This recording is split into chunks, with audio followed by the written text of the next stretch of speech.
بسم اللہ الرحمن الرحیم. یہ جو فرض نماز کے بعد ہم سنتیں پڑھتے ہیں، سنت مؤکدہ، یہ نماز سے متصل پڑھنا ضروری ہے. علامہ شرنب لالی رحمۃ اللہ علیہ نے نور الزا میں، مراقی الفلاح میں، تحتاوی میں، امداد الفتاح میں سب جگہ نقل فرمایا ہے القیام للسنت متصلا بالفرض مسنون. سنت مؤکدہ کے لیے قیام فرض کے بعد متصل، یعنی درمیان میں کوئی فاصلہ نہ ہو، کوئی وظیفہ نہ ہو، کوئی گپ شپ نہ ہو، کوئی مجلس نہ ہو، یہ مسنون ہے. تو اکثر دیکھنے میں آتا ہے کہ نماز پڑھ لی ہے اور اس کے بعد اب بیٹھے ہیں، انتظار کس چیز کا ہو رہا ہے اللہ جانے.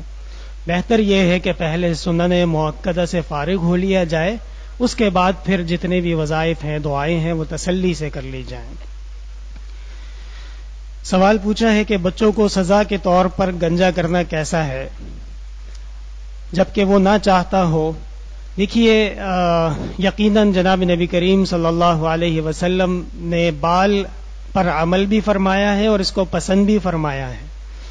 اور آپ صلی اللہ علیہ وسلم کے 3 طرح کے بال رہے ہیں، لما، جمہ اور وفرا. سب سے چھوٹے ان کو لما کہا جاتا ہے، اور جو کان کی لو تک آ جائیں وہ وفرا ہیں اور وہ جمہ ہیں، اور جو کندھے تک آ جائیں وہ وفرا کہلاتے ہیں. تو یہ بات تو درست ہے کہ مسلمانوں کے ہاں بال سنت طریقے سے اور اسلامی طریقے سے رکھنے میں کوئی حرج نہیں ہے، لیکن اس کے ساتھ کچھ شرائط ہیں. علامہ نووی رحمۃ اللہ علیہ نے شرح مسلم میں لکھا ہے کہ اگر کوئی شخص بال تو رکھے ہیں لیکن اس کی خدمت نہیں کر سکتا، صفائی نہیں کر سکتا، احتیاط نہیں کر سکتا، تو ایسے شخص کے لیے بالوں کا منڈوا دینا یا چھوٹے کروا لینا زیادہ مستحب ہے. اور آپ صلی اللہ علیہ وسلم کی خدمت میں ایک شخص آیا جس کے بہت بڑے بڑے بال تھے اور بکھرے ہوئے تھے، پراگندہ تھے. آپ نے فرمایا شیطان، یہ شیطان ہے، شیطان لگ رہا ہے. اس لیے بالوں کی حفاظت، بالوں کے آداب، اور بالوں کے ساتھ پھر امامہ بھی ہوتا ہے. بالوں کا ذکر ہر جگہ آپ کو ملے گا، امامے کا ذکر کوئی نہیں کرتا. تو حضرت والی صاحب رحمۃ اللہ علیہ فرماتے تھے کہ جو طالب علم یا جو عالم بال رکھے وہ امامے کو اپنا لازمی بنا لے، تب پورا مکمل سنت پہ عمل ہوگا. میرے شوہر کا کوئی کام نہیں لگ رہا ہے، وظیفہ بتائیے. سورہ تغابن 41 دفعہ پڑھ لیں اور پھر 40 دن تک روزانہ 1 دفعہ پڑھ لیں، اور استغفار کی کثرت، بہت زیادہ استغفار، یہاں تک کہ ہزاروں دفعہ میں بھی چلا جائے تو کرتے جائیے. انشاءاللہ تعالی امید ہے کہ جلد اللہ تعالی آسانی فرما دیں گے. ہاف آستین میں نماز پڑھنا کیسا ہے، اس کی وضاحت. ہاف آستین اصل میں اسلامی شعائر میں سے ہے ہی نہیں. یہ تو ابھی نکلا ہے، یہ جو دنیا کھیل کود کے پیچھے بھاگی ہے اور فیشن سے متاثر ہوئی ہے تو جا کے آستین چھوٹے ہوئے ہیں، ورنہ اس سے پہلے تمام انسانوں کے آستین مکمل ہوتے تھے.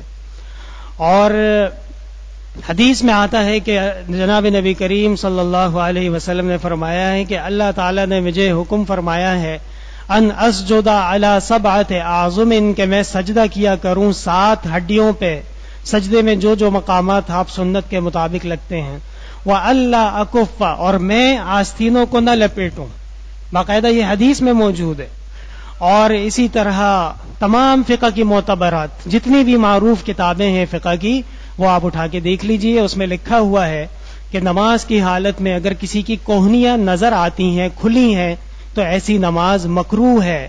اور مکروہ نماز کا مطلب یہ ہے کہ فریضہ ادا ہو گیا لیکن ثواب نہیں ملے گا.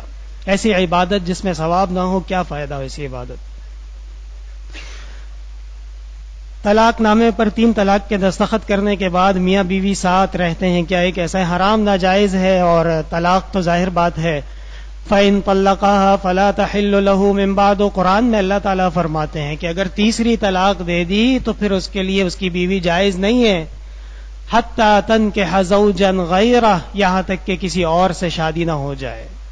تو 3 طلاق کے بعد میاں بیوی آپس میں کچھ بھی نہیں لگتے، نامحرم ہیں، ان کا ساتھ رہنا حرام، اور ان کا آپس میں بات کرنا بے پردگی، اور ان کا تعلق قائم کرنا گناہ کبیرہ. احتیاط بہت ضروری.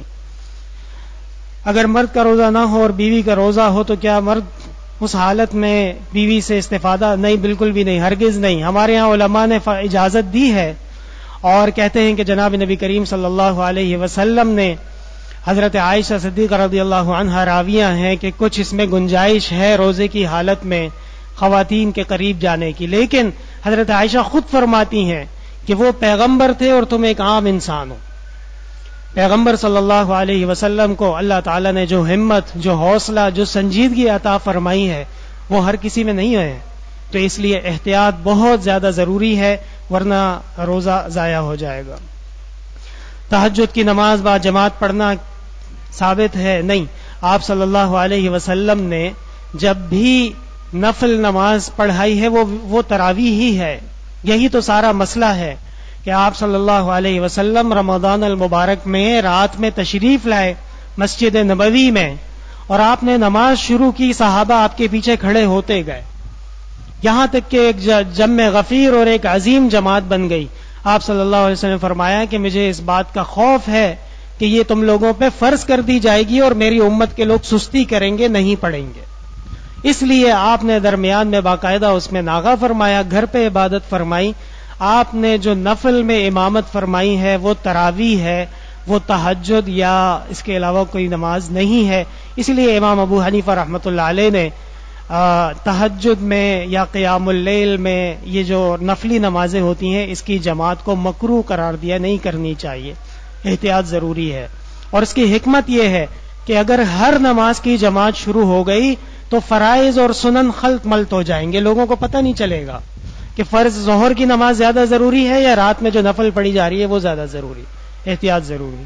الحمدللہ رب العالمین، لا الہ الا اللہ وحدہ لا شریک لہ، لہ الملک ولہ الحمد وہو علی کل شیء قدیر.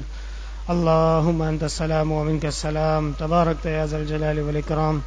اللہم حلل مشکلاتنا واقض حاجاتنا وادفع عنا بلیاتنا واشف مرضانا واسمع دعواتنا انک سمیع الدعاء. ہمارے ایک عزیز دوست ہیں، ان کی والدہ بیمار ہیں، اسپتال میں داخل ہیں. دعا فرمائے اللہ تعالیٰ صحت کاملہ، شفا عاجلہ عطا فرمائے. حاضرین مجلس کے اللہ تعالیٰ دعائیں قبول فرمائے، مشکلات آسان فرمائے، پریشانیاں دور فرمائے.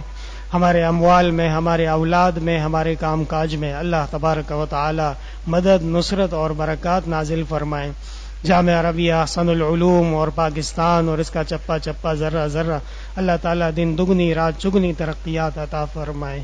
صلی اللہ تعالی علی خیر خلقہ محمد وعلی آلہ وصحبہ اجمعین.